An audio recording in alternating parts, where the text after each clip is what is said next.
अगर आज तुमने हार मान ली तो जिंदगी तुम्हें कभी जीतने नहीं देगी। लेकिन अगर आज तुमने संघर्ष किया तो कल पूरी दुनिया तुम्हारे संघर्ष की मिसाल देगी।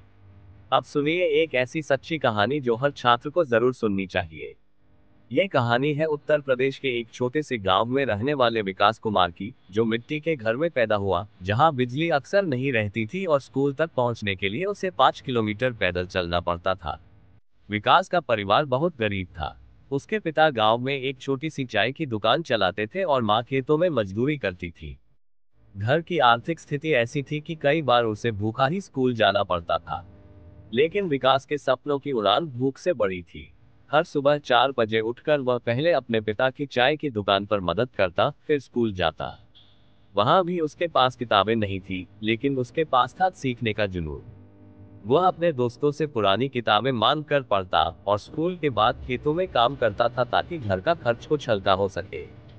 गांव के लोग कहते थे, इतनी गरीबी में ये लड़का क्या कर लेगा।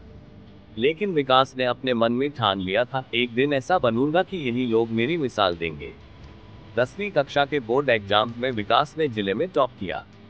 ये खबर जब गांव में फैली तो वही लोग जो उस पर हंसते थे अब उसकी पीठ थपथपा रहे थे।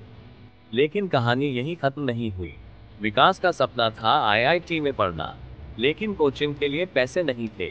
उसने यूट्यूब से मुफ्त में पढ़ाई की, सरकारी लाइब्रेरी में घंटों बिताए और रात रात भर जगकर पढ़ता रहा। कई बार नींद में भी सवाल हल करते करते सो जाता था। 2020 में जब रिजल्ट आया तो पूरे गांव को गर्व हुआ, विकास ने आईआईटी दिल्ली में एडमिशन पा लिया था। आज वही विकास एक मल्टीनेशनल कंपनी में सीनियर इंजीनियर है और अपने गांव के बच्चों को ऑनलाइन पढ़ाता है, ताकि उन्हें वही संघर्ष न करना पड़े जो उसने किया था। सीख जो हर छात्र को लेनी चाहिए। 1. परिस्थितियां कितनी भी कठिन हो, अगर मन में आग हो तो मंजिल मिलती है।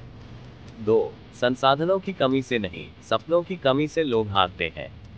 3. जो आज संघर्ष करता है वही कल दूसरों के लिए प्रेरणा बनता है।